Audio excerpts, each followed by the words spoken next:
नमस्कार। ज्योतिषीय श्रृंखला की इस कड़ी में आपका हार्दिक स्वागत है। अभी हमारा अध्ययन का क्रम चल रहा है उद्यम तथा द्रव्योपार्जन। इस संदर्भ में अभी हम जातक के व्यवसाय विचार विधि का अध्ययन कर रहे हैं।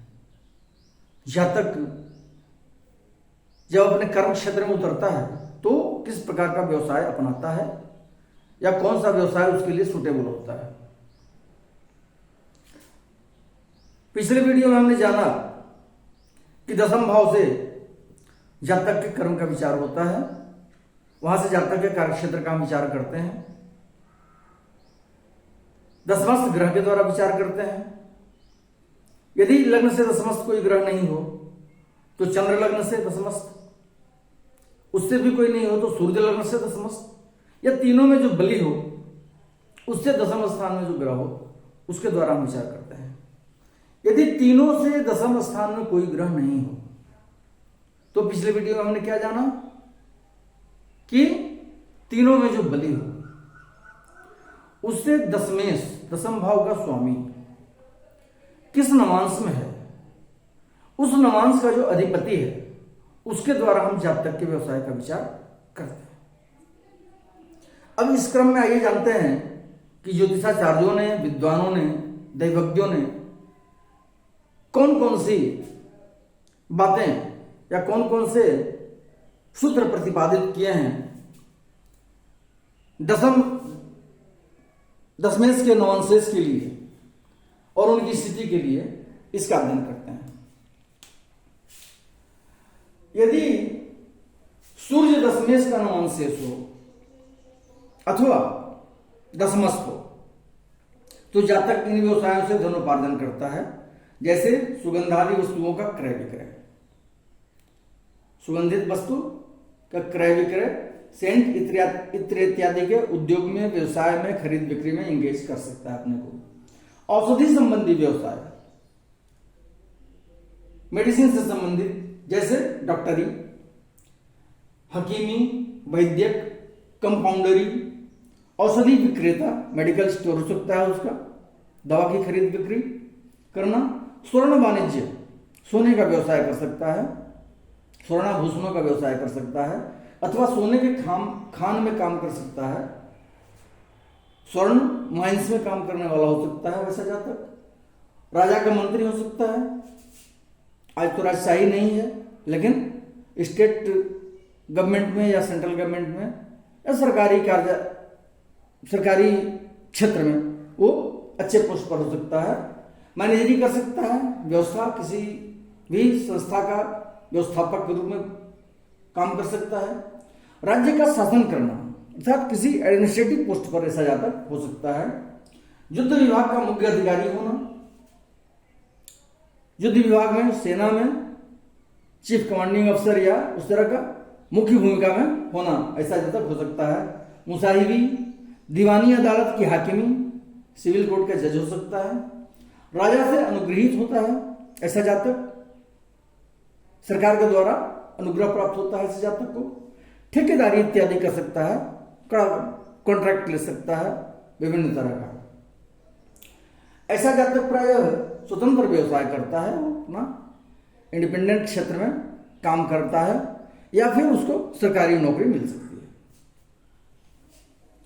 अगला है यदि चंद्रमा दसमेश का नवांशेष हो अथवा दसमस्थ हो तो जातक खेती से, जलद पदार्थों के क्रय विक्रय से, जलद पदार्थ मतलब जो जल से उत्पन्न होने वाले पदार्थ हैं जैसे मूंगा, मोती इत्यादि हो गया, जो जल से उत्पन्न होते हैं, उनके क्रय विक्रय से अपना धनोपार्जन कर सकता है। या वस्त्रादि की दुकानदारी से वस्त्र का बिजनेस कर सकता है, वो वस्त्र उद्योग में अपना एंगेजमेंट कर सकता है।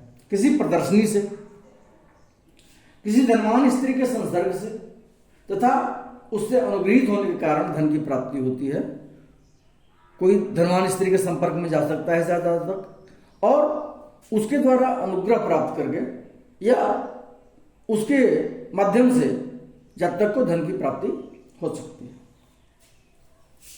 यदि मंगल दशमेश का नवांशेष हो अथवा दशमस्त हो तो जातक धातुओं का क्रय विक्रय कर सकता है, मेटल बिजनेस में काम कर सकता है, अस्त्र शस्त्र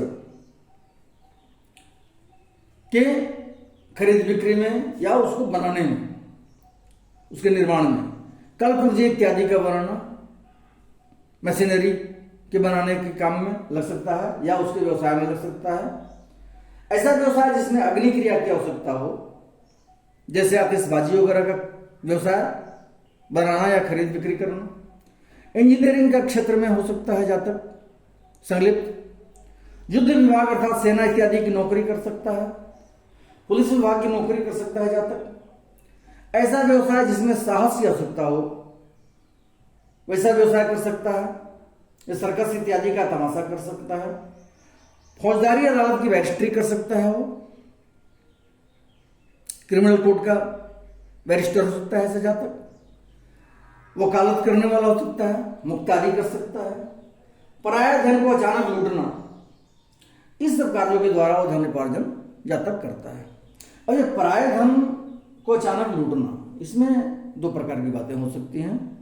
जैसे कोई साधारण मनुष्य का अचानक से संपत्ति हड़प लेता है या लूट लेता है उसकी संपत्ति को, ऐसे को डाकू या लुटेरा कहते हैं।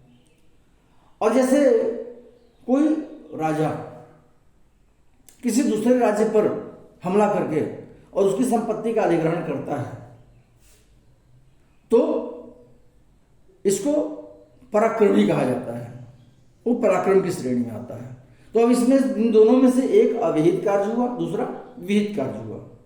तो हम ग्रह की स्थिति और उस पर पड़ने वाले दृष्टि, वो किस भाव का स्वामी है इत्यादि, इन सब बातों के अनुसार ही हम किसी निष्कर्ष पर पहुंचेंगे कि वो किस तरह के कार्य में एंगेज होगा।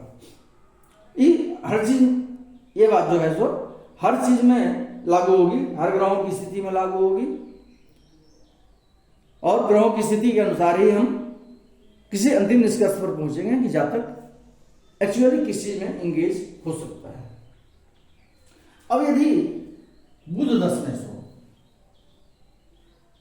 दशमेश का नवांशेष हो बुध अथवा दशमस्त हो, तो जातक लेखक हो सकता है, कवि, गणितज्ञ हो सकता है, गणित का जानकार, ज्योतिषी को अपने प्रोफेशन के रूप में अपना सकता है, वेद शास्त्र अनुसार पुरोहित कर्म कर सकता है,